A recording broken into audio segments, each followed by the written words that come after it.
talk I had the other day on stroke patients. And to be clear, like I'm not in neuro rehab. I don't work with them in that immediate post stroke recovery period. I'm more of the folks that we work with would be well after they're out of inpatient work, and they're a little bit more independent and can move around a little bit more, and but they're looking for that extra bit. They're somebody who maybe used to exercise or play a sport or train prior and are really working to return to as much of that as they possibly can. So yeah, that's kind of where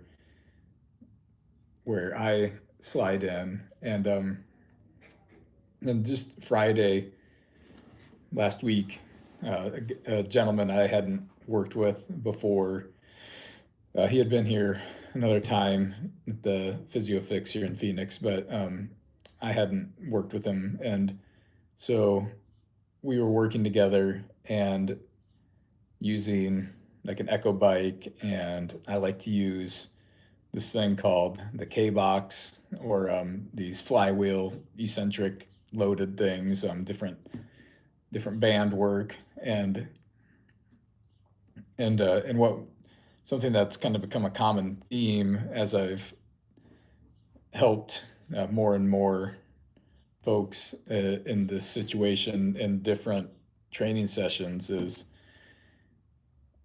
there seems to be this kind of unique benefit to exercises that allow them to take the time to develop a rhythm. So something like the Echo Bike, if they are able to, works very well in that situation because it gives them, especially if we can keep the foot on the pedal, and that's a thing that's always a challenge, depending on how much they've recovered some of that foot drop, if that was affected. But getting them, giving them that time and that safe way to create rhythm and to figure something out. There's a big component to that I've starting to find seems to be very beneficial, and that gets a lot of positive feedback from the person I'm working with. A lot of them will say things like that, like I feel very, I feel like I get a lot of stuff that makes me find a rhythm. I feel like I get a lot out of stuff that makes me react to something, and and that's why I like to lean on some of those things after, and we do some other stuff too. But um, for some of the lifting training, I like to lean on some of those pieces of equipment, like resistance bands, and forcing them to be reactionary, whether that's like band wrestling practice kinds of things, or something to that effect. Even walking, holding a kettlebell is something that forces them to react to a stimulus and figure it out and find rhythm. And then the other one that I really like is those flywheel eccentric machines, because there's reaction and there's rhythm. They have to figure out the rhythm of the flywheel, and they have to react to the sudden um, change of direction as they get to the end of the range of motion. So there's this piece to it that I think really helps them kind of rewire whatever got damaged. And of course, this is all theoretical, but just from what I've seen, and just the different iterations we've done of training, there just seems to be a lot of good benefit in these basics of rhythm, reaction, and problem solving.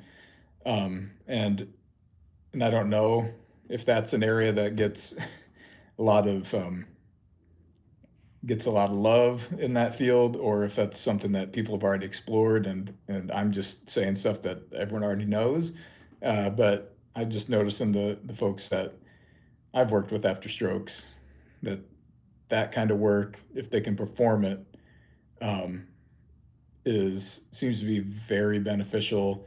It's taxing physically and mentally, but it's it's always working with them in a way that's forcing them to solve problems, um, create rhythm, and react to an external stimulus, and find proper ways to balance and move around that change I'm giving them. So if you work in that kind of population, uh, it's just something to think about as they progress. Once they're able to get past some of those very important inpatient phases of training that are going to get them hopefully be able to live mostly on their own. But then when you have those patients that are interested in taking it to another level of work, because they want a little bit more than just being able to live in their house. Uh, I think there's a lot of unexplored territory around this kind of training and nervous system rewiring and neuroplasticity that we're going to see. There's probably way more that can be recovered over time after a stroke than we ever thought possible. So, with that said, check my channel for more, and see you next time.